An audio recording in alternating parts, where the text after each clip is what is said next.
The rifle's cold metal barrel glinted in the first light of dawn as Wyatt Foster positioned himself behind the sturdy oak door, his breath forming small clouds in the chilly Montana morning air of 1873. The distant sound of approaching horses confirmed what his instincts had been screaming since the mysterious note appeared yesterday, warning of trouble coming for Rebecca Zimmerman, the spirited schoolteacher who had purchased the neighboring homestead just 3 months ago. Rebecca startled awake at the soft knock on her bedroom door. "Miss Zimmerman," Wyatt whispered urgently, "stay down and keep quiet. There are riders coming, and they ain't here for Sunday dinner." Her heart hammered against her ribs as she slipped from her quilt, the wooden floorboards cold beneath her bare feet. "Mr. Foster? How did you—" "No time," he cut her off, his voice like gravel. 5 riders approaching from the east, dressed like outlaws, moving like men with purpose. Wyatt's tall frame blocked most of the doorway, his broad shoulders tense beneath his worn cotton shirt. The Winchester rifle in his hands looked as natural as an extension of his body. Rebecca gathered her long auburn hair into a hasty braid, her mind racing. "This is about my brother's ledger, isn't it?" She moved efficiently, pulling a simple dress over her nightgown without concern for modesty. Survival trumped propriety. Wyatt's blue eyes narrowed, but he kept his gaze fixed on the window overlooking her small front yard. "Your brother's what?" "Daniel was a bookkeeper for the Silver Creek Mining Company before he died. He kept records of everything, including, I suspect, transactions that certain powerful men would prefer remained undocumented." Rebecca retrieved a small pistol from her bedside drawer. "I haven't even looked through it thoroughly yet, but someone's been watching my place. That explains the tracks I've been finding." Wyatt positioned himself at the front window, rifle ready. "I counted them again yesterday, boot prints too small for any ranch hand around here." The first golden rays of sunlight crept across the horizon, illuminating the 5 riders approaching at a steady pace. Their horses kicked up dust along the dirt road, leading to Rebecca's modest homestead. "They're here for me, Mr. Foster. You should leave before you get caught in someone else's fight." Wyatt's jaw tightened, a muscle twitching beneath his 3-day stubble. "Miss Zimmerman, I've buried enough good folks in this valley. Not adding a schoolteacher to that count." The lead rider, a man in a black duster with a red bandana covering the lower half of his face, raised his hand, signaling the others to spread out around the small cabin. "That's Jimmy the Snake Prescott," Wyatt muttered. "Hired gun. Works for whoever pays most." Rebecca's blood ran cold. "How do you know these men?" "Because, Miss Zimmerman," Wyatt said, checking the rifle's chamber with practiced ease, "before I started ranching, I was a deputy marshal in these parts. Some men don't forget the face of the man who put their friends behind bars." One of the riders dismounted, approaching the front porch with confident strides. "Miss Zimmerman," he called out, his voice carrying easily in the morning stillness. "We're here on behalf of Mr. Howard Blackwell. He's interested in purchasing some property that came into your possession. We've brought payment and paperwork." Wyatt and Rebecca exchanged knowing glances. Howard Blackwell owned half the businesses in Silver Creek, including the mining company her brother had worked for. "They're lying," Rebecca whispered. "Obviously," Wyatt replied dryly. "Stay back from the windows." The man on the porch rapped his knuckles against the door. "Miss Zimmerman? It's mighty cold out here. Mind if we come in and discuss business?" Wyatt moved to position himself directly behind the door, motioning for Rebecca to stay hidden. He lowered his voice to barely above a whisper. "When I give the signal, run for the back door and head for the woods. My horse is tied up behind your storage shed. He knows the way home if you give him his head." Rebecca shook her head firmly. "This is my fight, Mr. Foster." "I won't have you, Miss Zimmerman," the man outside called again, his tone hardening. "We know you're in there. Mr. Blackwell doesn't like to be kept waiting." Wyatt's eyes locked with Rebecca's. "Trust me," he mouthed silently. The door suddenly shuddered as someone slammed against it. Last chance to do this civilized-like, the man shouted. Rebecca steadied her grip on her small pistol. Mr. Foster, I appreciate your concern, but I've been taking care of myself since I was 16. A ghost of a smile touched Wyatt's lips. Never doubted it. But even the best of us could use a friend now and then. The door splintered as a boot crashed against it. Wyatt stepped forward, raising his voice. I suggest you boys turn around and head back to town. The lady isn't receiving visitors. A tense silence followed before the man outside chuckled darkly. Well now, if it isn't Wyatt Foster. Heard you gave up your badge to play farmer. Rancher. Wyatt corrected calmly. And I haven't forgotten how to shoot. There's 5 of us and 1 of you, Foster. Bad odds, Wyatt agreed.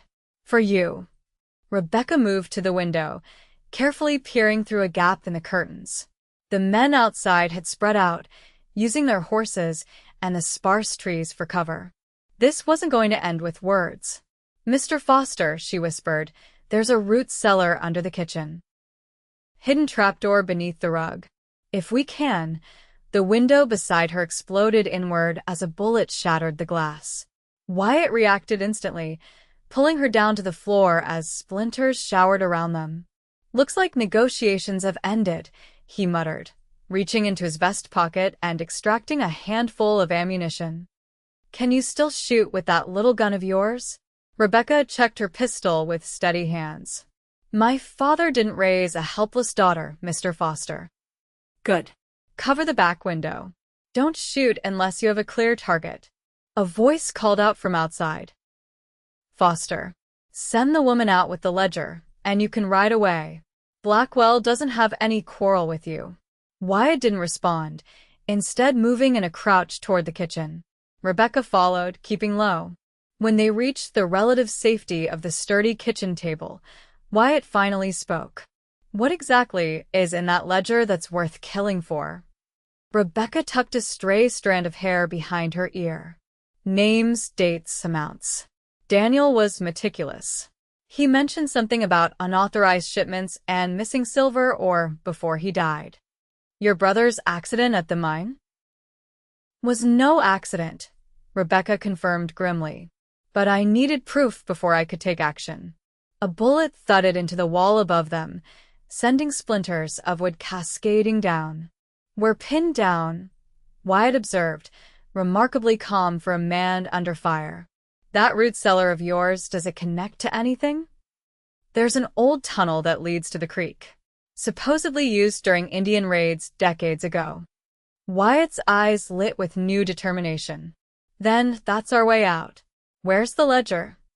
Rebecca hesitated only momentarily before pointing to a loose floorboard beneath the stove. Hidden there. I'll get it. As she carefully pried up the board, more gunshots peppered the cabin's exterior. The men outside were growing impatient. Time's up, Foster, one of them shouted. We're coming in. Wyatt positioned himself at the kitchen doorway, rifle ready. Get the ledger and open that cellar. I'll buy us time. Rebecca worked quickly, retrieving the leather-bound book from its hiding place and rolling back the rag rug covering the trapdoor. The iron ring was stiff with disuse, but it yielded to her determined pull. The sound of the front door finally giving way echoed through the small cabin. Wyatt fired twice in rapid succession, and a man's cry of pain confirmed his aim remained true. Go, he urged, backing toward her while keeping his rifle trained on the front room. Rebecca descended the narrow wooden steps into the musty darkness below, the ledger clutched tightly to her chest. Wyatt followed, pulling the trap door shut above them just as Boots' steps thundered through the cabin. The root cellar was small, the air thick with the smell of earth and preserved vegetables. A single shelf lined one wall, holding jars of Rebecca's carefully canned produce. At the far end, partially hidden behind an old trunk, was another door low and narrow, forcing even Rebecca to stoop. This way, she whispered, striking a match to light the small lantern she kept on the shelf. The tunnel's old and not entirely stable, but it's our best chance. Wyatt nodded, reloading his rifle in the dim light. "Lead on, Miss Zimmerman." Rebecca pulled open the door, revealing a roughly hewn passage carved into the earth and reinforced with timber supports that had seen better days. "It's about a quarter-mile to the creek. We'll need to move quickly but carefully." They had barely entered the tunnel when the muffled sounds of men searching the cabin above reached them. Rebecca's heart pounded as she held the lantern aloft, illuminating just enough of the passage to navigate safely. "They'll find the trap door soon enough," Wyatt said quietly, his breath warm against her ear in the confined space. "We need to put distance between us and them." Rebecca nodded, picking up her pace despite the uneven ground. The tunnel smelled of damp earth and decaying wood, and in places, the ceiling hung dangerously low. Twice they had to navigate around partial cave-ins, squeezing through narrow gaps where the tunnel walls had partially collapsed. Behind them, a faint crash signaled the discovery of the root cellar. "They're coming," Rebecca whispered, clutching the ledger tighter. Wyatt's face was a study in concentration, his eyes constantly scanning ahead and behind. "Keep moving. Don't look back." The tunnel began to slope upward, and soon Rebecca could smell the fresh scent of water. "We're nearly there," she breathed, relief washing over her despite their dire circumstances. The tunnel's exit was partially concealed by bushes and tall grass, opening onto a small, sheltered bank of Willow Creek. The water flowed swiftly, swollen by the spring melt from the mountains. "My horse should be just up that ridge," Wyatt said, pointing north along the creek bank. "If we can reach him before—" A shout from the tunnel entrance cut him off. One of the men had emerged, gun drawn, his face contorted with anger when he spotted them. "Run!"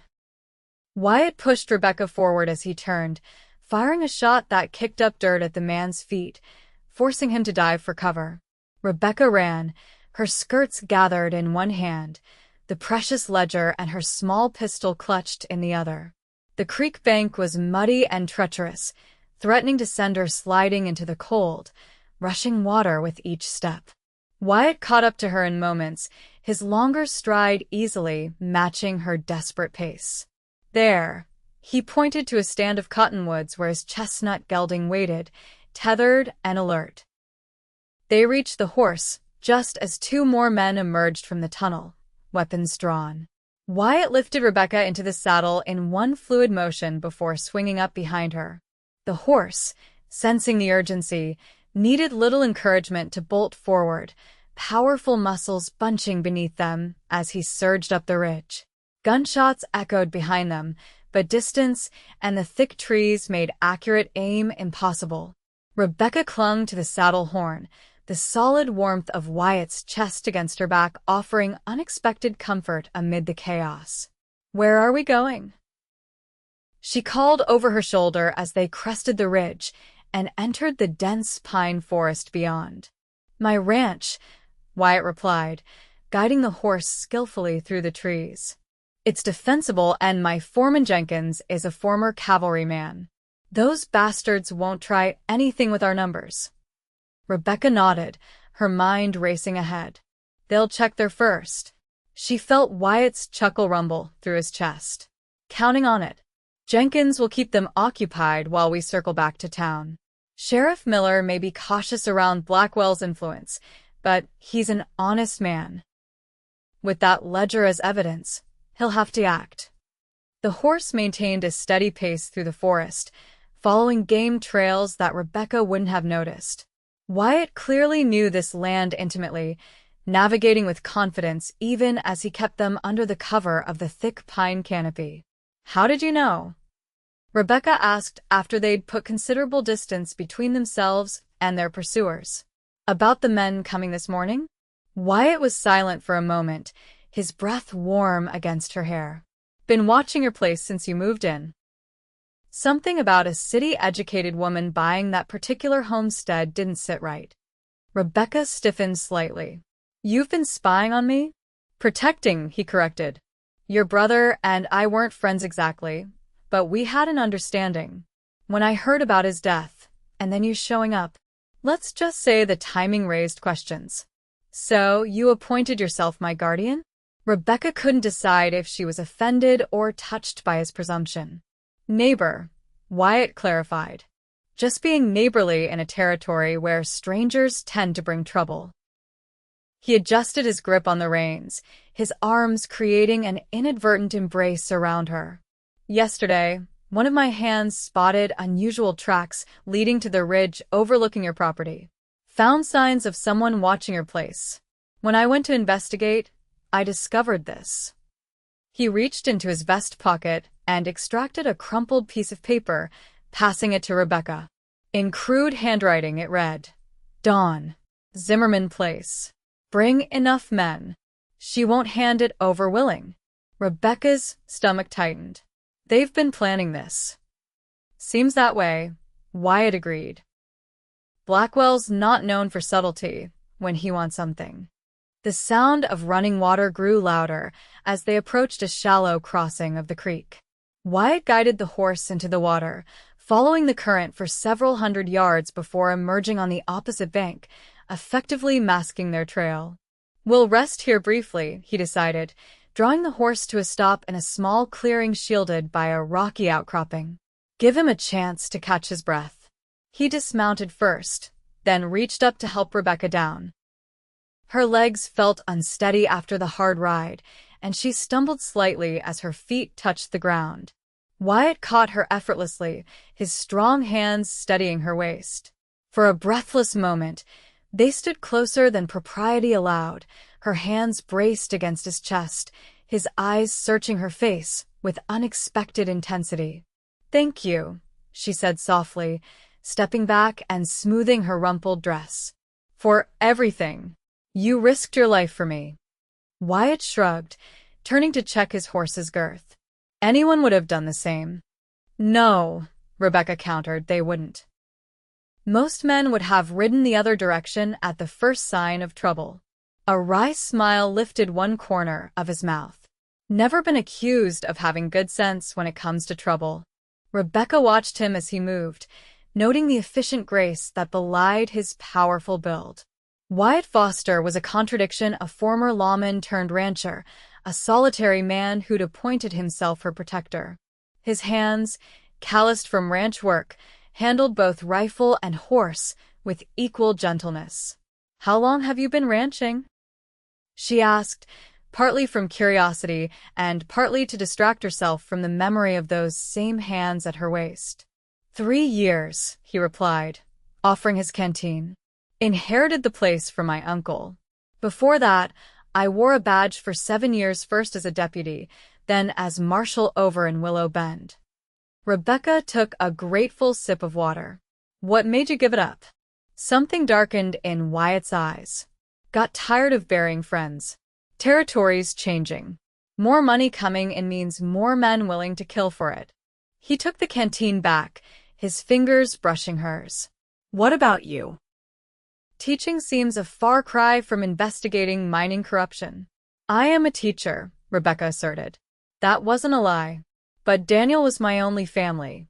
When he wrote about his suspicions, I didn't take it seriously enough. Then he died in that accident, and his belongings were sent to me in Boston. Her fingers tightened around the ledger. Including this. It took me months to arrange for a teaching position here, so I could investigate properly. Brave, Wyatt commented, and foolish. You could have taken that to federal marshals. With what proof? A sister's suspicion and a ledger I barely understand. Rebecca shook her head. I needed to know for certain before making accusations against a man as powerful as Blackwell. Wyatt looked like he wanted to argue further, but instead cocked his head, listening intently. We need to move. They could have split up to cover more ground. As if summoned by his words, the distant sound of hoofbeats reached them. Wyatt quickly untied his horse and led it deeper into the shelter of the rocks. Stay low, he whispered, pulling Rebecca down beside him as they crouched behind a fallen log. 3 riders appeared on the ridge they'd crossed earlier, scanning the valley below. Rebecca held her breath, pressing closer to Wyatt as one of the men pointed in their general direction. "They've spotted something," Wyatt murmured, his hand moving to his rifle. "What do we do?" Rebecca's heart hammered in her chest. Wyatt's eyes narrowed as he assessed their options. "We can't outrun them in open country, and fighting puts you at too much risk." His gaze fell on the ledger in her hands. "How well do you know what's in there?" "I've read parts," Rebecca replied, confused by the question. "Enough to know it implicates Blackwell in or theft and possibly my brother's death." "Are there specific pages that matter most?" "Entries that directly name Blackwell." Understanding dawned on Rebecca's face. "Yes, the last 20 or so pages." Daniel became more detailed as his suspicions grew. Wyatt nodded decisively. "Tear them out. Now." Rebecca hesitated only briefly before carefully removing the crucial pages, folding them into a tight bundle that she tucked into her bodice. Wyatt took the remainder of the ledger, wrapped it in his bandana, and wedged it into a narrow crevice between two rocks. "They want the ledger," he explained. "Let's give them something to chase while we get those pages to the sheriff." The riders were descending the ridge now, clearly having spotted signs of their passage. "I'll create a diversion," Wyatt continued, checking his rifle. "Take my horse and follow the creek south. It leads directly to the back of my property. Tell Jenkins I sent you, he'll get you safely to town." Rebecca grabbed his arm. "And leave you here alone?" "Absolutely not. Miss Zimmerman, Rebecca," she corrected firmly. "If we're risking our lives together, you might as well use my name." A smile flashed briefly across his face. "Rebecca, then. This isn't a debate. Those men want to silence you, and I'm not letting that happen." "And I'm not leaving you to face them alone," she countered. "We have a better chance together. 2 guns instead of 1. The riders were close enough now that they could hear voices calling to each other. Time was running out. Wyatt's jaw clenched in frustration, but he nodded curtly. "Stay close. Do exactly as I say. If things go badly, your priority is getting those pages to Sheriff Miller." "Understood." "Understood," Rebecca agreed, her small pistol ready.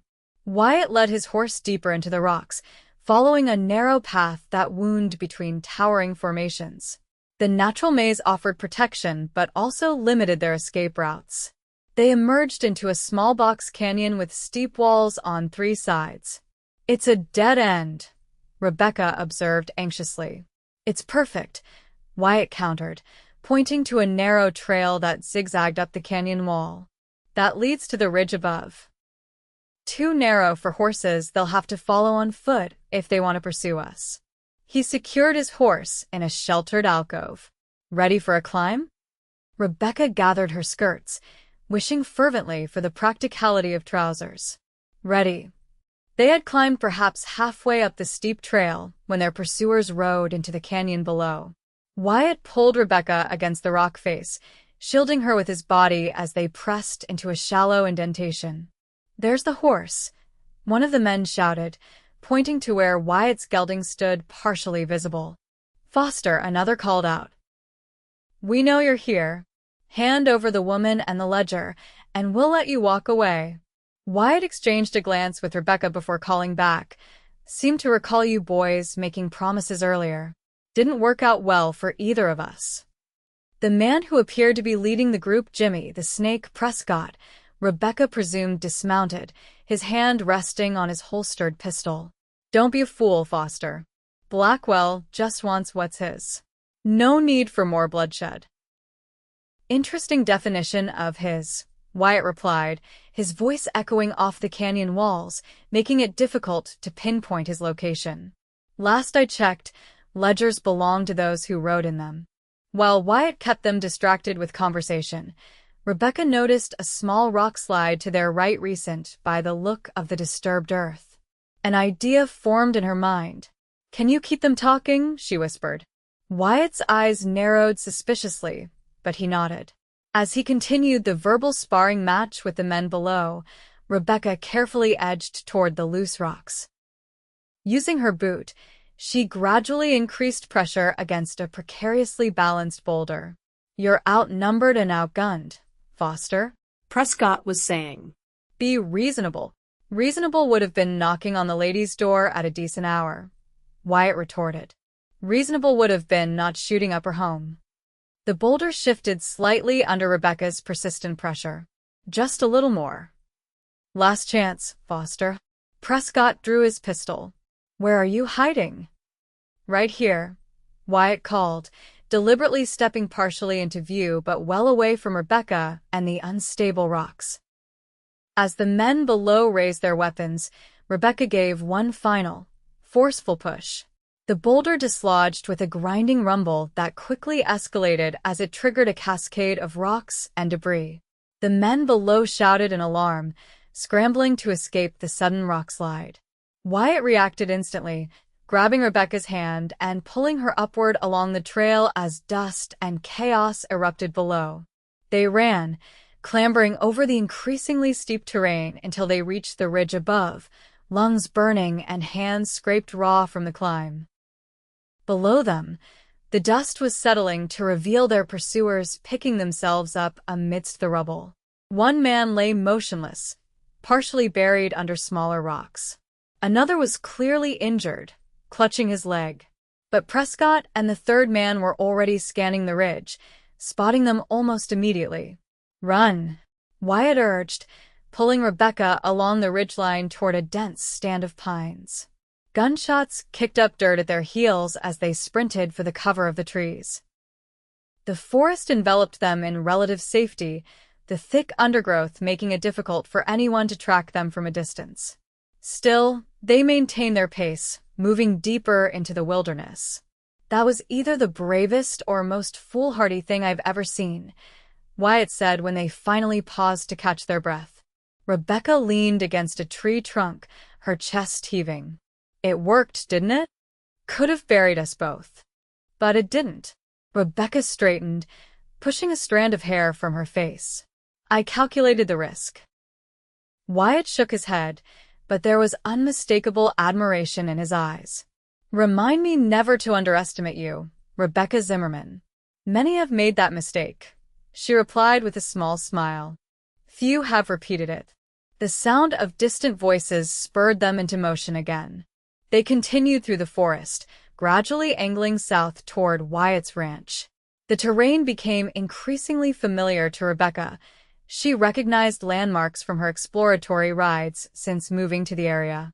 "We're less than 2 miles from my property line," Wyatt confirmed when she mentioned this. "Another hour's walk, maybe less." "Will your foreman really help us?" Rebecca asked. "This puts your ranch and your men at risk." "Jenkins fought Apaches and survived Shiloh," Wyatt replied confidently. "He considers Blackwell's hired guns an insult to proper outlaws. Besides, the men are loyal. They'll stand with us."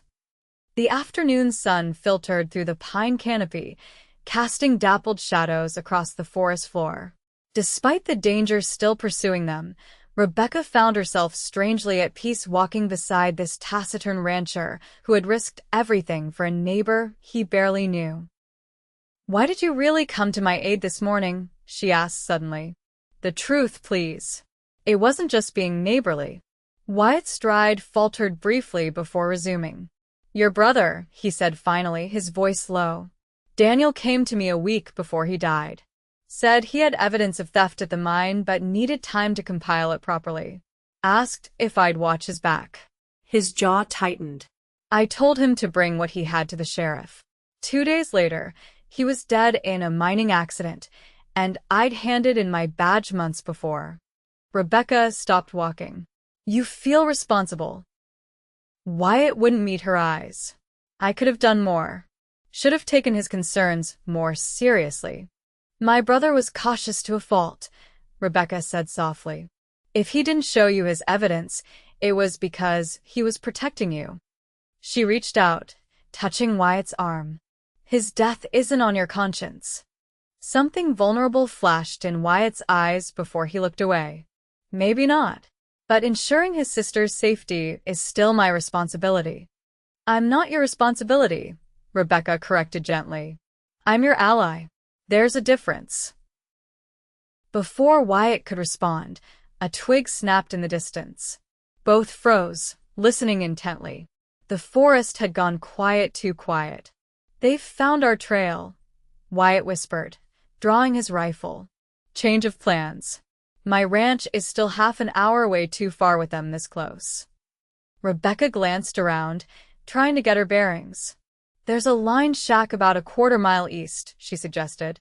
I discovered it on a ride last week. It looks abandoned but intact. Wyatt nodded. Good thinking. Lead the way, but stay low and quiet. They moved carefully through the underbrush, alert to every sound. Twice they froze as voices drifted to them on the breeze, their pursuers drawing ever closer in a methodical search pattern. The lined shack appeared just as Rebecca remembered, a small, sturdy structure nestled against a rocky hillside. Built for cowboys working the distant ranges, it offered a single room with basic amenities, a bunk, a small table, and a rudimentary fireplace. It's not much, Rebecca whispered as they approached, but the walls are solid. Wyatt circled the structure quickly, checking for signs of recent use or hidden dangers before signaling it was clear. They slipped inside, the interior dim but dry. Dust covered every surface, confirming it had been long abandoned. We'll rest here until dark, Wyatt decided, securing the door with a wooden bar that had been propped beside it. Moving at night will give us an advantage. Rebecca sank onto the rough wooden bench, suddenly aware of her exhaustion. The events of the morning seemed impossibly distant, though barely half a day had passed since she'd awoken to Wyatt's warning. What will happen when we reach town? She asked, removing the folded ledger pages from her bodice to check they were intact. Wyatt peered through a small window, his expression thoughtful. Sheriff Miller is honest but cautious. He'll want irrefutable proof before moving against someone as powerful as Blackwell. These pages are proof, Rebecca insisted, smoothing a crumpled corner. Daniel documented everything, shipments diverted or unaccounted for, even conversations he overheard between Blackwell and the mine foreman about eliminating problems. It might be enough, Wyatt acknowledged, especially with both of us testifying. He moved away from the window, sitting across from her at the small table. But Blackwell has influence with the territorial judge. Even with evidence, justice isn't guaranteed. Rebecca met his gaze steadily. Then we make sure the evidence is overwhelming. Daniel mentioned other workers who had suspicions, men who were fired or relocated when they asked too many questions. If we could find them. That's a big undertaking, Wyatt cautioned. And dangerous. Blackwell's reach extends beyond Silver Creek. Justice for my brother is worth the risk, Rebecca said firmly. I didn't travel halfway across the country to back down at the first sign of resistance. A smile tugged at the corner of Wyatt's mouth.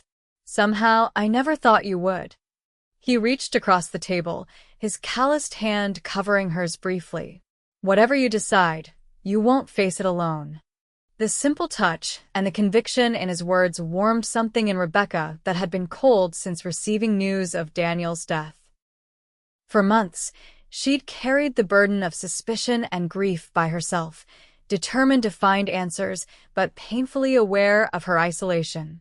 Now, improbably, she had found an ally in this quiet, steadfast rancher. Thank you, she said softly, turning her hand to briefly grasp as before withdrawing. The afternoon stretched on as they waited, speaking in low voices about their respective journeys to this remote corner of Montana territory. Rebecca learned that Wyatt had come west after the war, seeking purpose and distance from the battlefields that still haunted his dreams.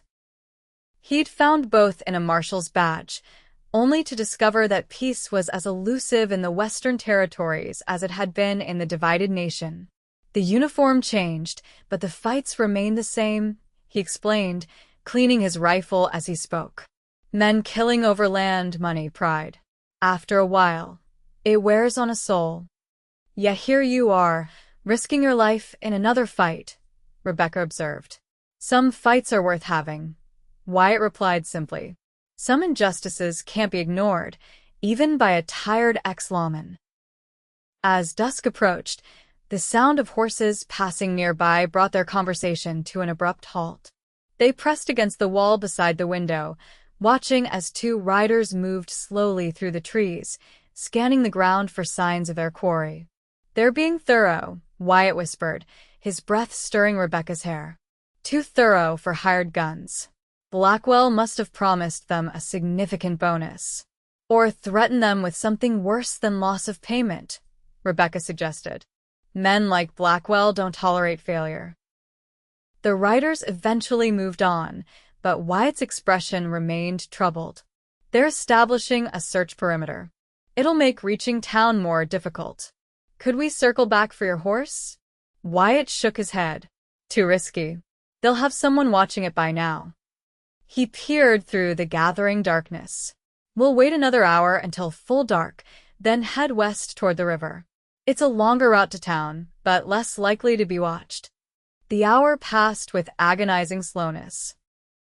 Rebecca found herself increasingly aware of Wyatt's proximity in the small cabin, the solid presence of him just inches away, the subtle scent of leather and pine that clung to his clothes. Despite the danger surrounding them, or perhaps because of it, she felt drawn to him in a way that both confused and exhilarated her. When Wyatt finally determined it was dark enough to move safely, they slipped out of the cabin into the cool night air. The forest was transformed by moonlight, familiar shapes rendered strange and ghostly in the silvery illumination. They moved carefully, Wyatt leading the way with the confidence of a man intimately familiar with the land. "Stay close," he murmured, reaching back to take Rebecca's hand as they navigated a particularly steep section of terrain. The ground drops off sharply just ahead. His hand was warm and strong around hers, and Rebecca found herself reluctant to let go when they reached level ground again. To her surprise, Wyatt seemed equally hesitant, his fingers lingering against hers for several heartbeats before finally releasing. They traveled in companionable silence for nearly an hour, the only sounds their careful footsteps and the night chorus of insects and distant coyotes. The moon provided enough light to navigate, but they remained vigilant, stopping frequently to listen for pursuers. The rushing sound of the river reached them before they could see it, a constant, soothing whisper that grew louder as they approached. When they finally emerged from the trees onto the riverbank, Rebecca gasped softly at the beauty of the scene. The water gleamed like molten silver in the moonlight, winding through the valley below like a shimmering ribbon. "It's beautiful," she breathed, momentarily forgetting their perilous situation. Wyatt nodded, his profile strong and defined in the moonlight. "This country has a way of showing its best face when you least expect it." He turned to her, something unreadable in his expression. "Like its people." Rebecca felt warmth rise to her cheeks, grateful for the darkness that concealed it. "We should keep moving," she said, breaking the moment before it became something she wasn't prepared to examine. They followed the river downstream, staying within the tree line for cover. The going was easier along the relatively flat riverbank, allowing them to make good time despite their caution. By Rebecca's estimation, they had covered perhaps 3 miles when Wyatt suddenly raised his hand, signaling her to stop. "Listen," he whispered. At first, Rebecca heard only the river and the normal sounds of the night forest. Then, faintly but unmistakably, came the rhythmic splash of horses crossing water. "They've picked up our trail," Wyatt muttered, scanning their surroundings. "The river was our best route to town. What do we do?" Rebecca asked, straining to see through the darkness. Wyatt's eyes narrowed in thought. "There's an old trapper's cabin about half a mile ahead. Stone chimney, built right into the riverbank. If we can reach it before they spot us, we might find cover." They moved with renewed urgency, staying low among the reeds and willows that lined the water. The sounds of pursuit grew more distinct, men's voices now audible over the river's flow, horses splashing as they forded shallow sections. The trapper's cabin appeared suddenly around a bend, a low, dark structure nestled against the cut bank, its stone chimney rising like a sentinel against the night sky. As they drew closer, Rebecca's heart sank. The cabin's door hung askew on broken hinges, its roof partially collapsed. "It's falling apart," she whispered. "It's still our best option," Wyatt replied grimly. "The walls are intact, and it offers cover on 3 sides." They slipped inside the dilapidated structure, immediately pressing against the back wall where the cabin had been built directly into the riverbank. The earthen rear wall provided solid protection, while the damaged front allowed them to observe their pursuers' approach. Wyatt positioned himself near the broken door, rifle ready. "Stay down and back," he instructed Rebecca. "If shooting starts, make for the river. The current's strong but manageable for a short distance. It'll carry you downstream away from them." "I'm not leaving you," Rebecca insisted, her small pistol clutched firmly in her hand. Wyatt turned to her, his expression intense in the dim moonlight filtering through the damaged roof. "Rebecca, those pages are the only hope for justice for your brother. If both of us fall here, the truth dies with us." The logic was undeniable, but Rebecca found herself resisting it nonetheless. The thought of abandoning Wyatt to face their pursuers alone was unacceptable for reasons that went beyond practical considerations of survival. Before she could articulate these complicated feelings, the sound of approaching riders silenced them both. Through gaps in the cabin's damaged walls, they watched as 3 men dismounted at the river's edge, approximately 200 yards downstream. "They're checking for tracks," Wyatt whispered. "Looking for where we might have left the water."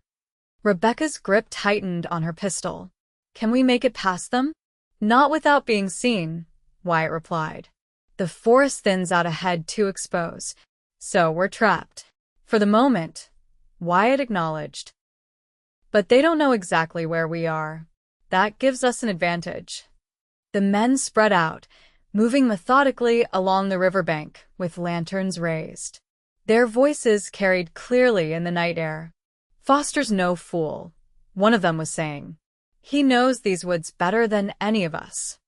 "Doesn't matter," another replied. Prescott, Rebecca recognized.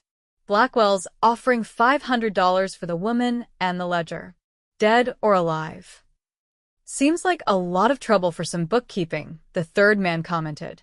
"That bookkeeping could send Blackwell to prison," Prescott snapped.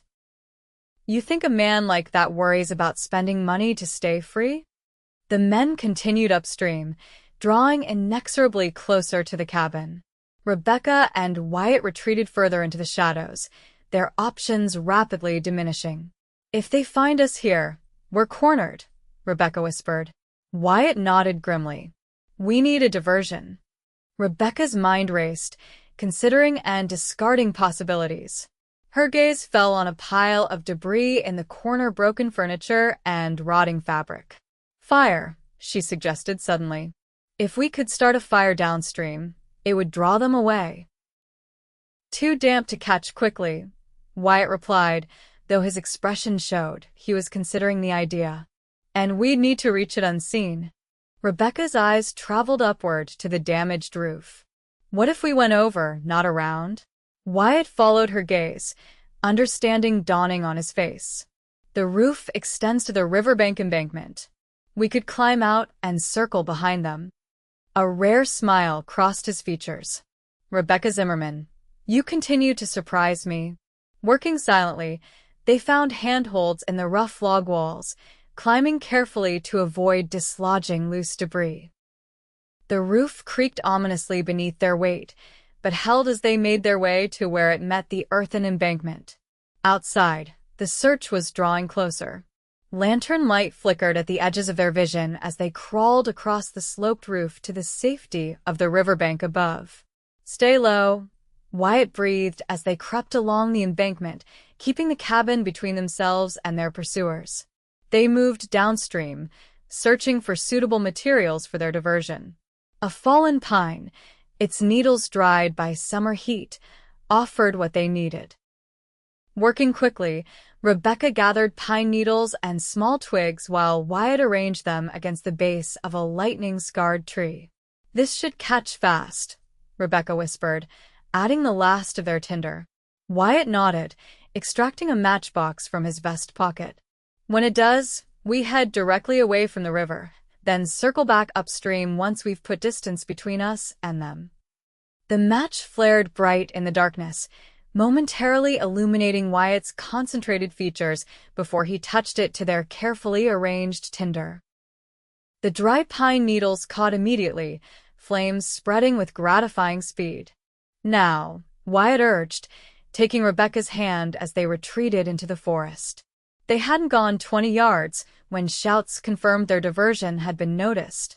Through the trees, they could see the men racing toward the rapidly growing fire, their attention completely diverted. Wyatt and Rebecca used the distraction to put substantial distance between themselves and their pursuers, moving quickly but carefully through the forest. Only when the sounds of the men fighting the fire had faded did they pause to catch their breath. "It worked," Rebecca whispered, exhilarated despite her exhaustion. "For now," Wyatt cautioned. "Once they realize it was a diversion, they'll be doubly determined to find us."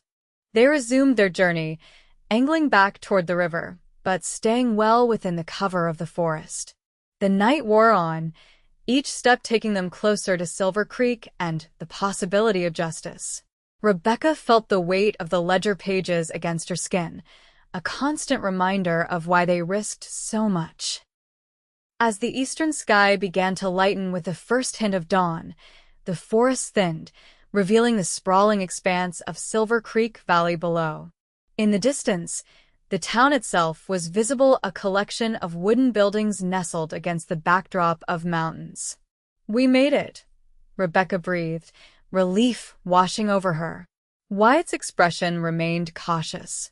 "Still a few miles to go, and open country between here and there. We'll need to be careful." He surveyed the valley critically. "There's a ravine that runs most of the way to town. Offer some cover at least." They descended carefully into the valley, finding the ravine where Wyatt had indicated. It provided good concealment but made for difficult traveling, its sides steep and sometimes treacherous. Both were showing signs of their ordeal, clothes torn, hands scratched, eyes heavy from a night without rest. As they navigated a particularly challenging section of the ravine, Rebecca's foot slipped on loose shale. She might have fallen if not for Wyatt's quick reflexes, his arm shooting out to catch her around the waist. "Careful," he murmured, steadying her against him. Rebecca found herself pressed against his chest, her hands gripping his shirt for balance. Their faces were inches apart, and in the growing light of dawn, she could see the weariness in his eyes and something else, something that made her breath catch. "Thank you," she whispered, making no move to step away. Wyatt's gaze dropped briefly to her lips before returning to her eyes. "Rebecca," the distant crack of a rifle shot shattered the moment, the bullet striking rock just feet from where they stood. Both dropped instinctively, Wyatt pulling Rebecca down as more shots followed. "They've found us," Rebecca gasped, pressing herself against the ravine wall. Wyatt peered cautiously over the edge. "2 riders on the ridge we just left. They have the high ground and clear sight lines." His jaw tightened. "We need to run for it. The ravine curves ahead. If we can reach that bend, we'll have temporary cover."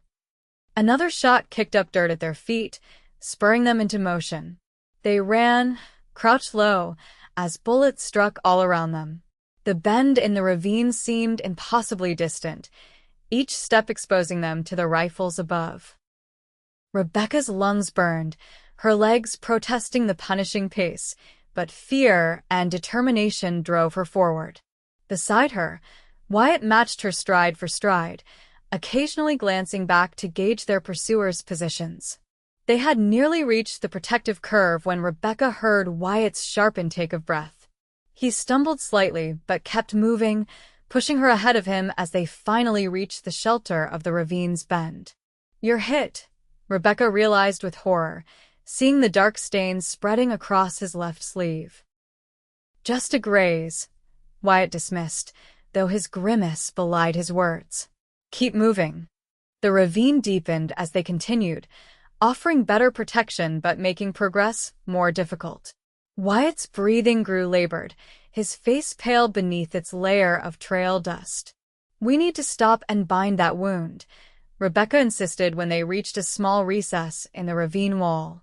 "No time," Wyatt argued. "They'll be circling around to cut us off."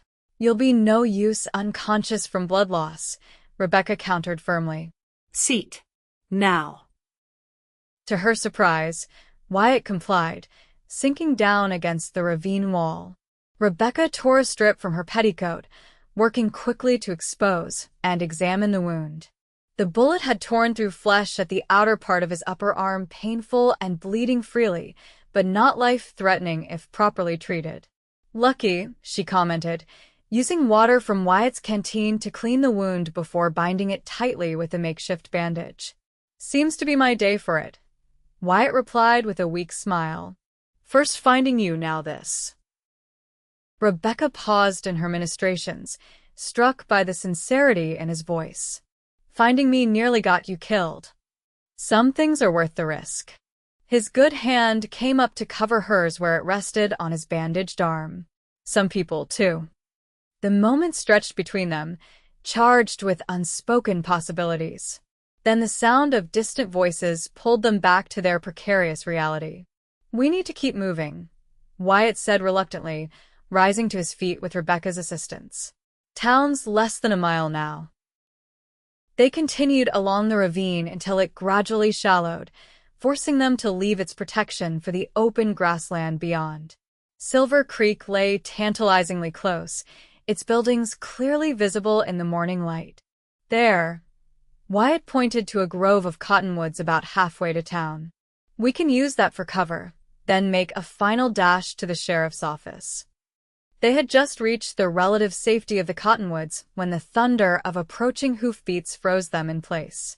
From the south, 3 riders were approaching at a gallop, but they weren't Prescott and his men. "That's Jenkins," Wyatt said with palpable relief, recognizing his foreman. "And 2 of my hands," Rebecca sagged against him, the tension of their flight temporarily broken. "How did they find us?"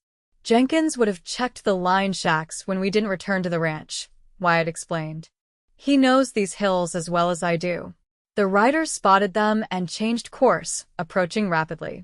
Jenkins, a weathered man in his 50s with a magnificent mustache, dismounted before his horse had fully stopped.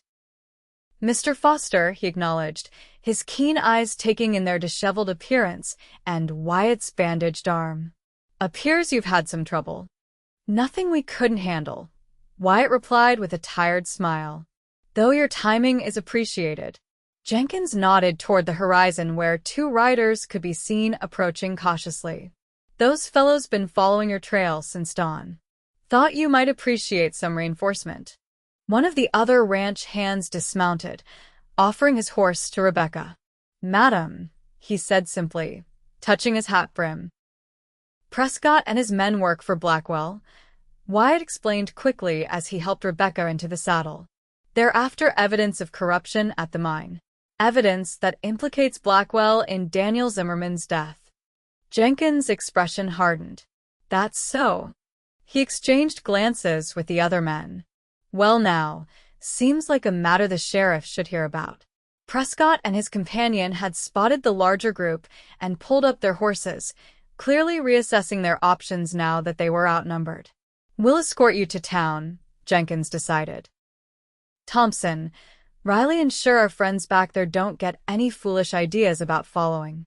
The 2 ranch hands nodded, positioning themselves between the group and their pursuers as they began the final leg of the journey to Silver Creek. As they rode side by side, Wyatt reached across to touch Rebecca's arm. "Nearly there," he said softly. "Your brother will have his justice soon." Rebecca covered his hand with hers, overwhelmed by the events of the past 24 hours and the man who had risked everything to help her. "Our justice," she corrected. "We'll see it through together." The streets of Silver Creek were beginning to stir with morning activity as their small party rode into town. Curious glances followed them as they made their way to the sheriff's office, a modest building on the main street adjacent to the town's only bank. Sheriff Thomas Miller was enjoying his morning coffee when they entered, his eyebrows rising at their bedraggled appearance and Wyatt's blood-stained bandage. "Foster," he greeted cautiously. "Miss Zimmerman. Appears you've had an eventful night." "You could say that," Wyatt agreed dryly. "We need to talk, Tom. Privately." The sheriff gestured toward his back office, his expression neutral, but his eyes sharp with interest. Once the door closed behind them, Rebecca withdrew the precious ledger pages from her bodice, carefully smoothing them on the sheriff's desk. "My brother Daniel documented extensive theft and corruption at Blackwell's mining operation," she began without preamble. "When he threatened to expose it, Blackwell had him killed." Sheriff Miller's expression remained impassive. "Those are serious accusations, Miss Zimmerman." "With serious evidence to back them," Wyatt added. "Blackwell sent men to kidnap Miss Zimmerman at dawn this morning. They shot up her home and pursued us through the wilderness. One of them admitted Blackwell had put a price on her head." Miller picked up the first page, scanning it quickly. "This is Daniel's handwriting," he acknowledged. "I'd recognize it anywhere from the mining reports he filed." He continued examining the documents, his frown deepening with each page. "This is comprehensive. Names, dates, amounts, even conversations." "My brother was meticulous," Rebecca said quietly. "He knew building a case against someone as powerful as Blackwell would require irrefutable evidence." "And it got him killed," Miller murmured, his expression troubled. "I never believed that accident story, but without evidence." He looked up at them. "You realize what you're asking? Howard Blackwell practically owns this town. We're asking for justice," Wyatt said firmly. "For a man who was murdered for doing the right thing. For the workers who've been cheated. For a community that deserves better than to be under the thumb of a thief and murderer." Miller was silent for a long moment, weighing the papers in his hand against decades of cautious compromise. Finally, he nodded. "I'll send a telegram to the territorial marshal. This is beyond my jurisdiction alone, but with federal backing." He looked directly at Rebecca. "It won't bring your brother back, Miss Zimmerman." "No," she agreed softly, "but it will ensure his death wasn't in vain." As they left the sheriff's office, Rebecca felt a curious mixture of exhaustion and exhilaration. After months of uncertainty and weeks of careful planning, the first real step toward justice had been taken. She swayed slightly on her feet, the sleepless night and emotional strain finally taking their toll. Wyatt's good arm immediately circled her waist, steadying her. "You need rest," he said, concern evident in his voice. "The hotel isn't safe," Jenkins interrupted, joining them on the boardwalk. "Not with Blackwell's men still in town. Begging your pardon, Miss Zimmerman, but you'd be better off at the ranch until this matter's settled." Wyatt nodded in agreement. "Jenkins is right. Blackwell will know something's happening once Miller starts making inquiries. The ranch is defensible, and my men are loyal." Rebecca wanted to argue, to insist she could take care of herself, but the events of the past day had taught her the value of allies and of knowing when to accept help. "Very well," she agreed. "But I'll need to collect some things from my cabin first." "I'll escort you," Wyatt said immediately. Jenkins cleared his throat pointedly. "With respect, Mr. Foster, you're in no condition to be riding back into potential danger. Miss Zimmerman will be safe with Thompson and Riley while I see you to Doc Morgan's to have that arm properly tended." Wyatt looked ready to protest, but Rebecca placed a gentle hand on his uninjured arm. "Your foreman is right. That wound needs proper attention." Her voice softened. "I'll be fine. Your men have proven themselves quite capable." After extracting promises from both ranch hands to guard Rebecca with their lives, Wyatt reluctantly allowed Jenkins to lead him toward the doctor's office. As they parted, His hand lingered on hers a moment longer than strictly necessary, his eyes conveying what words could not in such a public setting. The ride back to her cabin was mercifully uneventful. Thompson and Riley maintained vigilant watch as Rebecca gathered essential clothing and personal items, including a framed photograph of Daniel that she couldn't bear to leave behind. Her home showed the scars of the morning's violence: broken windows, splintered door, bullet holes marring the walls. Looking at the destruction, Rebecca was struck anew by how close she had come to sharing her brother's fate. If not for Wyatt's timely warning. "Ready, Miss Zimmerman?" Thompson called respectfully from the doorway. Rebecca nodded, taking one last look around the small cabin that had been her home for such a brief time. "Yes," she said firmly. "I'm ready." The Foster Ranch sprawled across a verdant valley some 5 miles from town, a collection of well-maintained buildings centered around a sturdy 2-story house built of local pine. As they approached, Rebecca could see why Wyatt had described it as defensible. The house commanded views of the surrounding countryside, with outbuildings strategically positioned to eliminate blind spots. They were greeted by Mrs. Hathaway, the ranch's cook and housekeeper, a formidable woman whose stern countenance belied her kind heart.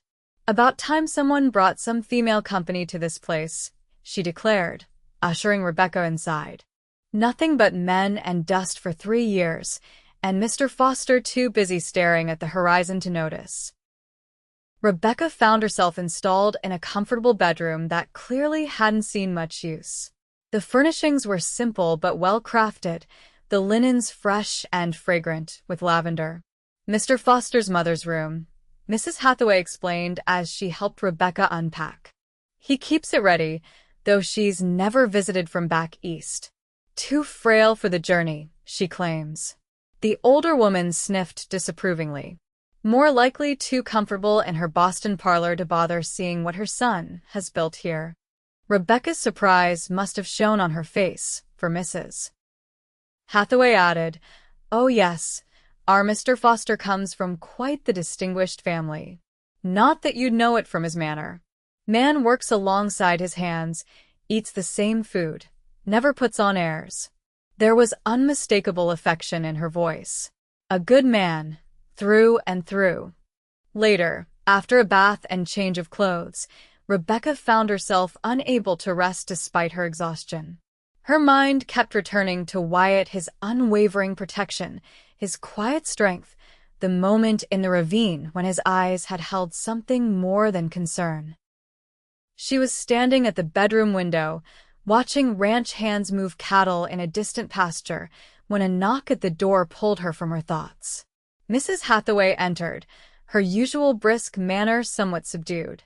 "Mr. Foster has returned," she announced. "Doc Morgan patched him up proper. He's asking if you're settled and would care to join him for supper." A knowing gleam appeared in the older woman's eyes. Cleaned himself up quite thoroughly for a man who normally doesn't mind a little honest dirt. Rebecca felt color rise to her cheeks. "Please tell Mr. Foster I would be delighted," she replied, suddenly conscious of her simple dress and hastily arranged hair. Mrs. Hathaway nodded approvingly. "Dining room, half an hour." She turned to leave, then paused. "That blue dress you brought would be just the thing, I'd wager. Matches your eyes." With that parting observation, she departed, leaving Rebecca torn between amusement and embarrassment at the obvious matchmaking. Nevertheless, when she descended to the dining room 30 minutes later, she was wearing the blue dress. Wyatt was waiting, standing somewhat stiffly by the stone fireplace. His left arm was properly bandaged and supported by a sling, but it was the rest of his appearance that caught Rebecca's attention. Gone were the trail dust and stubble, replaced by clean-shaven features and freshly combed hair.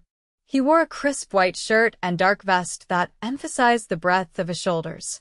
He turned at the sound of her entrance, and the appreciation in his eyes made her glad. She'd taken Mrs. Hathaway's advice about the dress.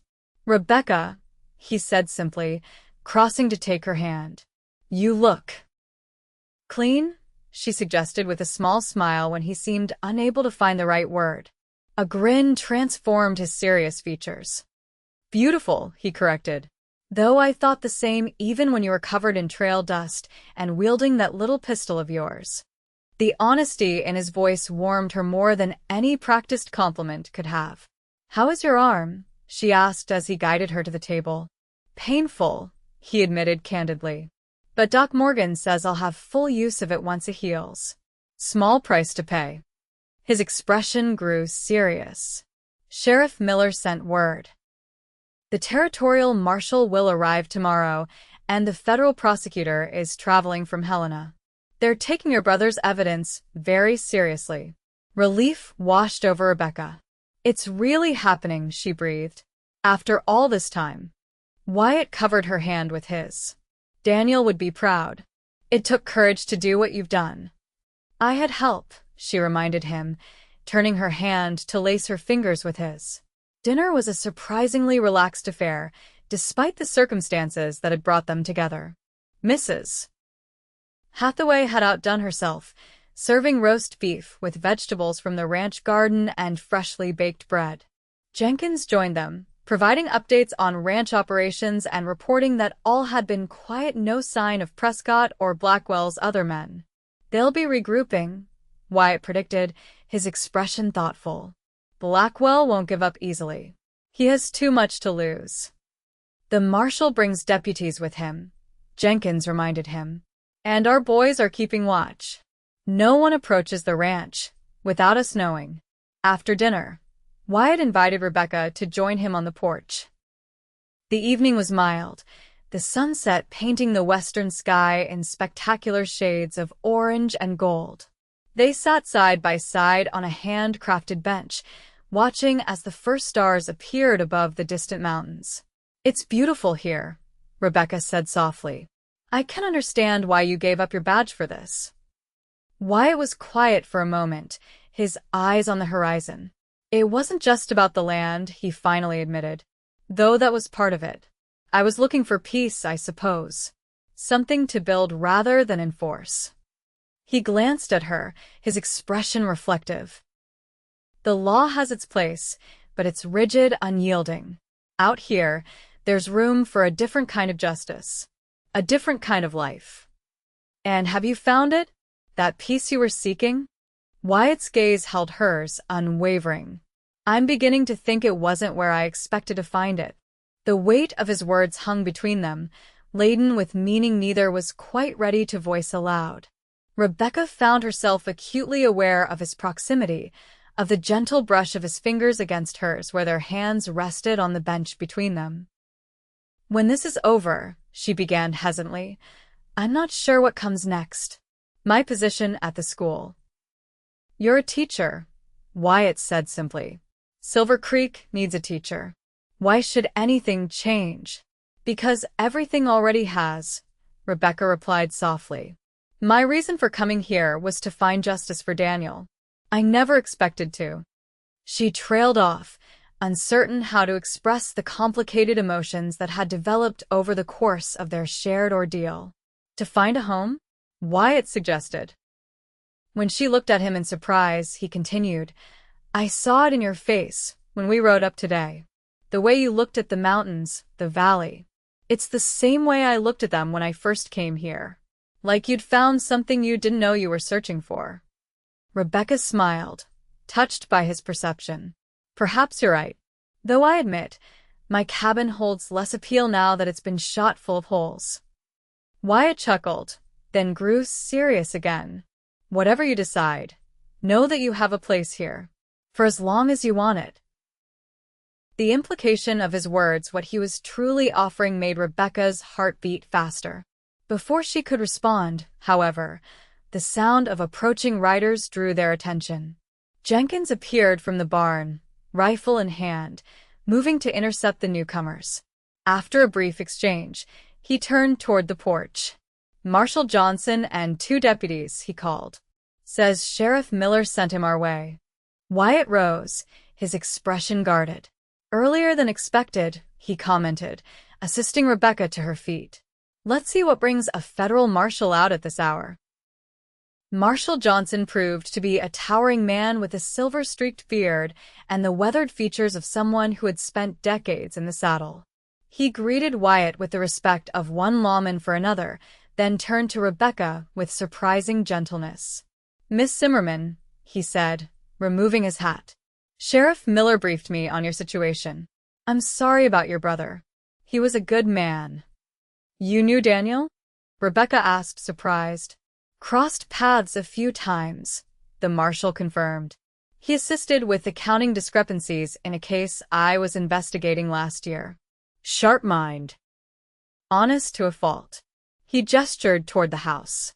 "If you don't mind, I'd like to review those ledger pages.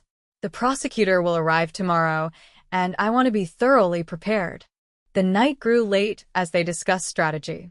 Marshal Johnson, it transpired, had been investigating Blackwell Mining Company for months on suspicions of silver theft, but had lacked sufficient evidence to move against someone with Blackwell's connections. "Your brother's documentation fills the gaps," he explained to Rebecca. "Provides the pattern we needed to establish deliberate criminal activity rather than accounting errors." "What about the men who tried to kidnap Miss Zimmerman?" Wyatt asked. "Jimmy Prescott and his crew. Deputies are searching for them," Johnson assured him.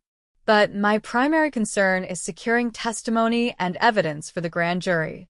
That means ensuring Miss Zimmerman's safety until she can give her statement formally."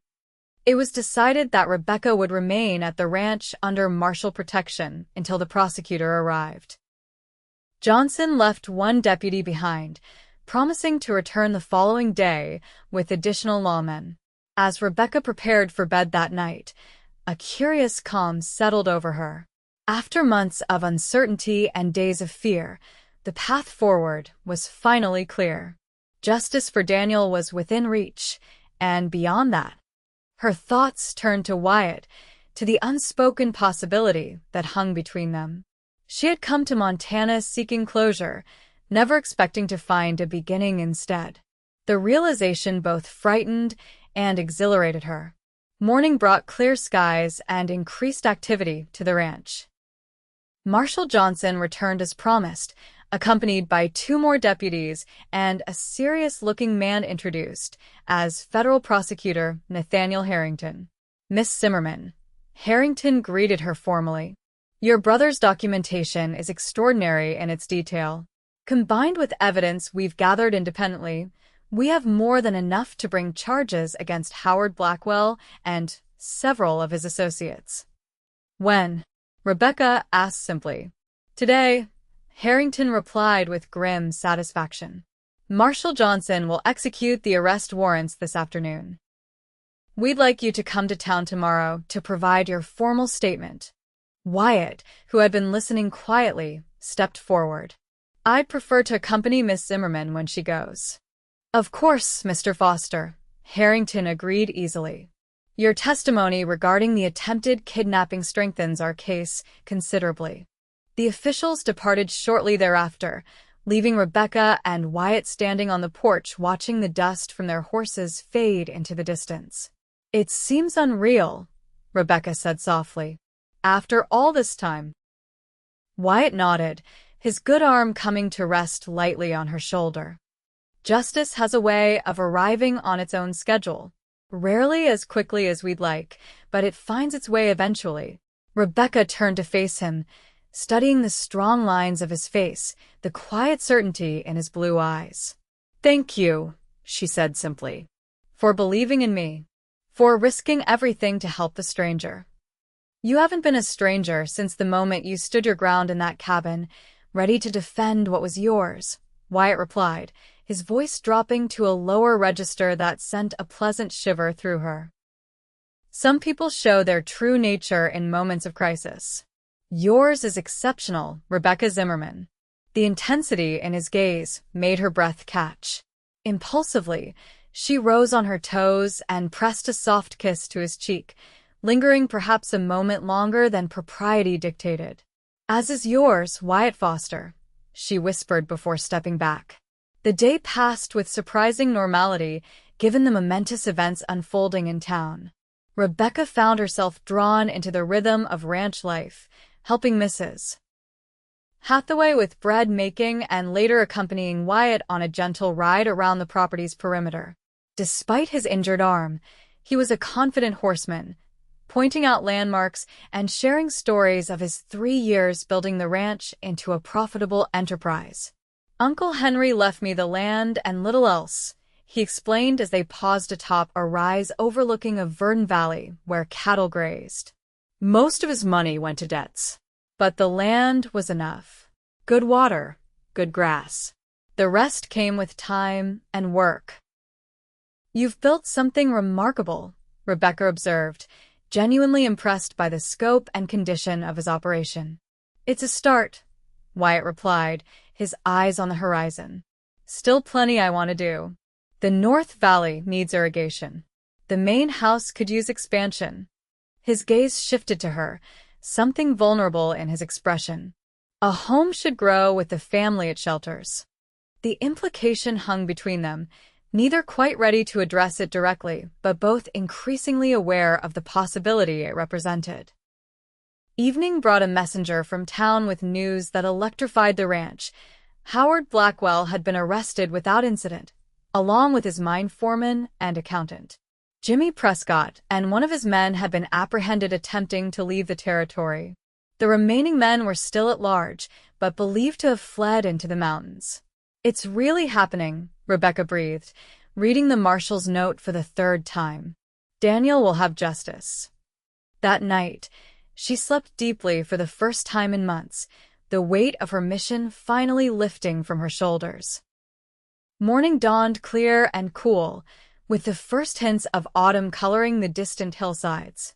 Rebecca dressed with care in her blue dress, partly because it was her best, suitable for giving official testimony, and partly because she hadn't forgotten Wyatt's appreciative gaze the first time he'd seen her in it.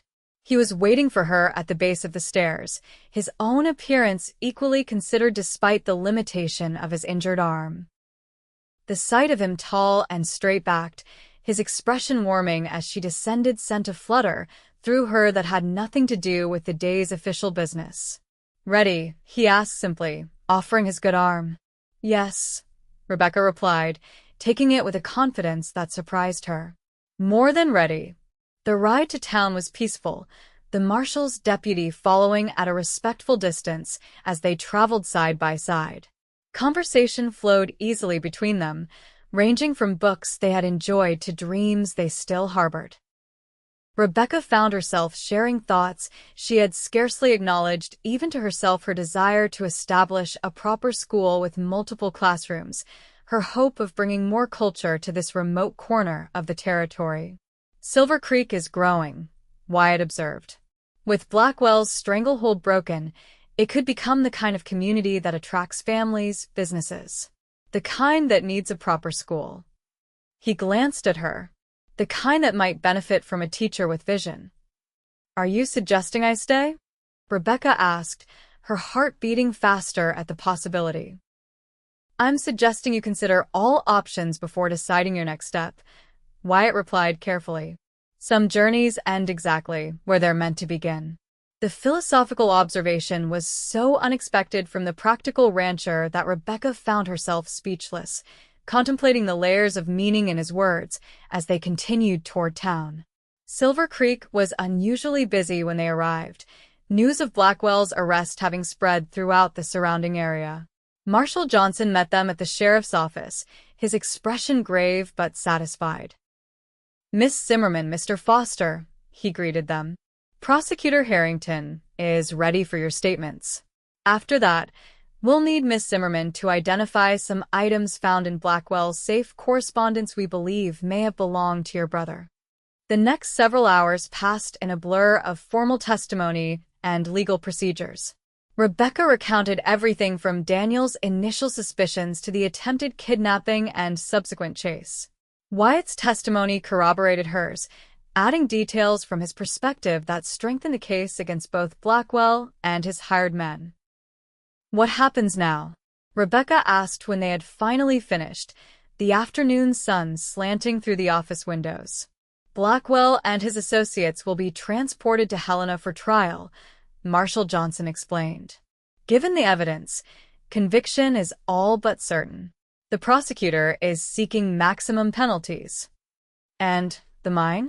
Wyatt inquired. Operations are suspended pending appointment of a receiver, the marshal replied.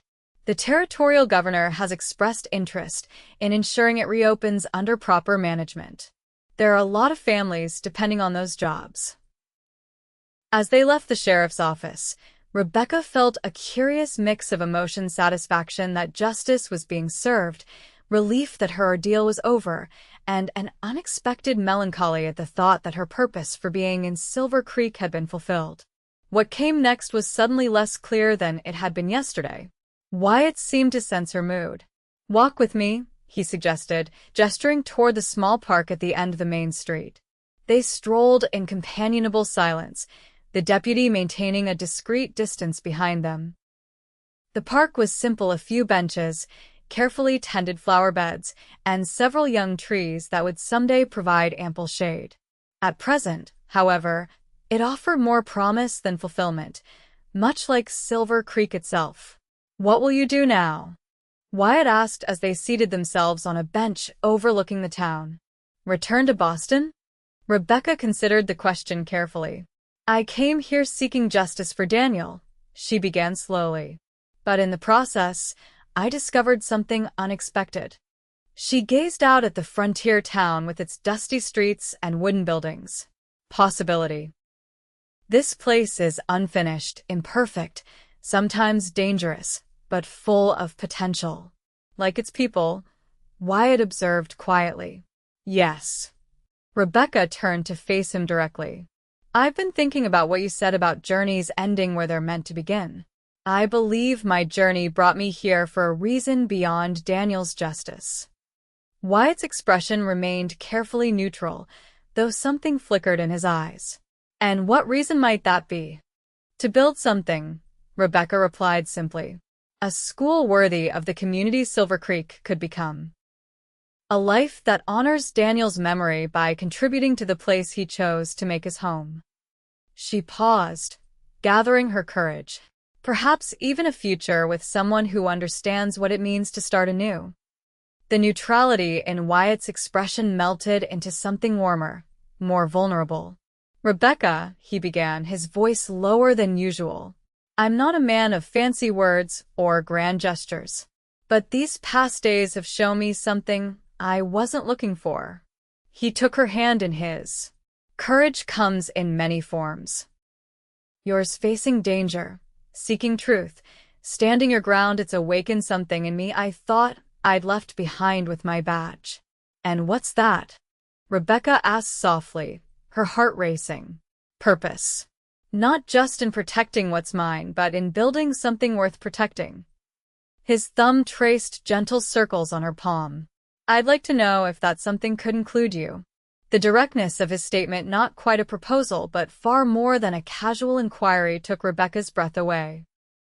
She had known they were moving toward this moment, had felt the connection growing between them through danger and quiet conversation alike. Still, having it voiced aloud made it suddenly, thrillingly real. "I'd like that very much," she replied, her voice steady despite the emotions swirling within her. "Though I should warn you, Mr. Foster, I have strong opinions about proper educational facilities and community development." A smile transformed Wyatt's features, reaching his eyes and softening the lines that responsibility and solitude had etched there. "I'd expect nothing less, Miss Zimmerman. And I should warn you that I'm stubborn, set in my ways, and entirely unaccustomed to sharing my decisions." "Then we shall have to learn together," Rebecca concluded, returning his smile with one of her own. Wyatt's expression grew serious again. "I'm not asking for promises yet," he said carefully. "Only time. Time to see if what's growing between us can flourish outside the extraordinary circumstances that brought us together." Rebecca appreciated his caution, the respect it showed for both their independent natures. "Time we shall have," she agreed. "Though I suspect we already know more about each other's character than most couples discover in years of conventional courtship." "There's nothing conventional about us," Wyatt observed wryly. "Thank goodness for that," Rebecca replied with feeling. The weeks that followed brought significant changes to Silver Creek. With Blackwell's corrupt influence removed, the community seemed to exhale collectively, embracing opportunities previously suppressed by his monopolistic practices. The mine reopened under territorial oversight, with plans to transition to local ownership through a cooperative arrangement that gave workers a stake in its success. Rebecca threw herself into expanding the school, securing funding from newly enthusiastic town council members and organizing community events to raise additional money. Her small cabin, repaired and improved with Wyatt's help, became a hub of educational planning and social gatherings that brought together diverse elements of the community. Wyatt, for his part, found himself increasingly involved in town affairs. His reputation for fairness and straight dealing made him a natural leader as Silver Creek established new governance structures. Yet he remained first and foremost a rancher, expanding his operation and implementing the improvements he had long planned. Their courtship progressed with a natural ease that belied its unconventional beginnings. Wyatt was a frequent visitor to Rebecca's restored cabin, helping with repairs and staying for supper. Rebecca often rode out to the ranch, assisting Mrs. Hathaway with preserving the garden's bounty and joining Wyatt for rides across his expanding property. Sundays typically found them attending church together, their growing attachment the subject of approving nods and occasional good-natured teasing from the community. Autumn deepened, painting the surrounding mountains in spectacular shades of gold and crimson. On a particularly beautiful Saturday, Wyatt suggested a picnic at a spot he wanted to show Rebecca, a sheltered meadow high on his property with views across the entire valley. "It's breathtaking," Rebecca exclaimed when they reached the location after a brisk ride. The valley spread below them like a painting, Silver Creek nestled against the backdrop of mountains, the river winding like a silver ribbon through the landscape. Wyatt spread a blanket in the shelter of a lone pine tree, its branches creating dappled shade over the small clearing. As they shared the lunch Mrs. Hathaway had packed, conversation flowed easily between them, touching on plans for the winter ahead and dreams for the following spring. "I've been thinking about expanding the main house," Wyatt mentioned as they finished the apple pie that had completed their meal. "Adding a proper library, perhaps? And another bedroom or two." Rebecca looked at him curiously. "Planning for guests?" "Planning for the future," he corrected gently. He reached into his pocket, extracting a small leather pouch. "A future I hope will include you if you're willing." Rebecca's heart seemed to stop as he opened the pouch, revealing a delicate gold ring set with a small but perfect diamond flanked by tiny sapphires. "It was my grandmother's," Wyatt explained, his voice uncharacteristically uncertain. "My mother sent it when I wrote to her about you." He took Rebecca's hand in his. "Rebecca Zimmerman, these past months have shown me what kind of woman you are: brave, principled, compassionate, and stronger than anyone I've ever known. I love you more than I thought possible, and if you'll have me, I promise to spend my life being worthy of you." Tears blurred Rebecca's vision as the sincerity in his voice washed over her. What had begun in danger and necessity had transformed into something neither had been seeking, but both now recognized as precious beyond measure. "Yes," she whispered, her voice strengthening as she repeated, "Yes, Wyatt Foster. I will marry you."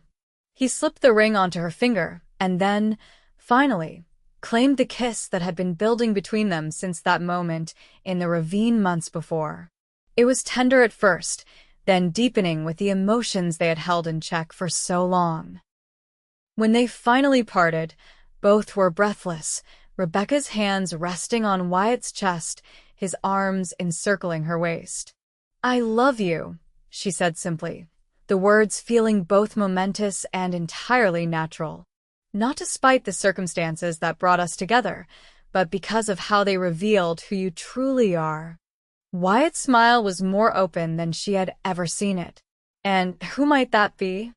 "A man who stands at a stranger's door at dawn with rifle in hand," Rebecca replied, her eyes shining. "A man who risks everything for what's right. A man I want to build a life with." Their wedding took place on Christmas Eve, the small church in Silver Creek decorated with evergreen boughs and red berries. The entire community attended, from ranch hands to miners to the territorial officials who had come to respect both bride and groom during the proceedings against Blackwell. Rebecca wore a gown of ivory silk that had arrived just in time, a gift from Wyatt's mother, who had surprised them all by making the journey west to attend the ceremony. Mrs. Foster had taken one look at the woman who had captured her son's heart and declared her exactly what this family needs: someone with spine and sense in equal measure. Sheriff Miller gave the bride away in Daniel's stead, a role he accepted with unexpected emotion. Marshal Johnson served as best man, while the schoolchildren Rebecca had taught formed an honor guard, strewing pine boughs in the newlyweds' path as they left the church. The reception at the Foster Ranch lasted well into the night, with music and dancing and more goodwill than Silver Creek had seen in many years. When the last guests had departed, Wyatt led his bride to the main house, now expanded with the library he had promised and bedrooms that would, in time, be filled with the family they both hoped to create. "Welcome home, Mrs. Foster," he said softly as they crossed the threshold. Rebecca smiled up at him, her heart full. "Home," she repeated. Such a simple word for such a profound concept. "And one that means something different to each person," Wyatt observed, drawing her into his arms. "What does it mean to you?" Rebecca considered the question, thinking of all that had transpired since that dawn when a determined cowboy had stood at her door with rifle in hand. "Safety," she began. "Purpose. Belonging." Her arms circled his neck. "But mostly love. Home is where love resides, grows, and flourishes." "Then we are most definitely home," Wyatt murmured before claiming her lips in a kiss that promised all the tomorrows yet to come. Spring came early to Silver Creek Valley the following year, bringing with it renewal and growth that mirrored the community's revitalization. The Foster Ranch prospered under Wyatt's careful management, while the expanded school thrived under Rebecca's guidance. Together, they had become a central force in shaping Silver Creek's development into a town that balanced frontier pragmatism with increasing cultural and educational opportunities. On a perfect May morning, as dawn painted the eastern sky in shades of gold and rose, Rebecca stood on the porch of their home, one hand resting lightly on her stomach where new life was beginning to make its presence known. Wyatt joined her, his arms encircling her from behind, his chin resting atop her head. "Happy?" he asked simply. Rebecca leaned back against him, savoring the strength and tenderness of his embrace. "Completely," she replied. "Though I was thinking about that morning the first time we met. How differently everything might have turned out if you hadn't been watching over a stubborn schoolteacher with more courage than sense." Wyatt chuckled, the sound rumbling pleasantly against her back. "Fate has curious ways of bringing people to where they belong," he observed. "Even if the journey involves outlaws, gunfights, and rock slides." "Especially then," Rebecca countered, turning in his arms to face him. "The most precious things are often those we must fight hardest to attain." As the sun rose fully above the mountains, bathing their home and land in golden light, Wyatt bent to kiss his wife with all the love and promise their shared future held. From danger and desperation had come something neither could have anticipated: a love as vast and enduring as the Montana sky above them, and a home built on the surest foundation of all, two hearts that had found in each other exactly what they needed most.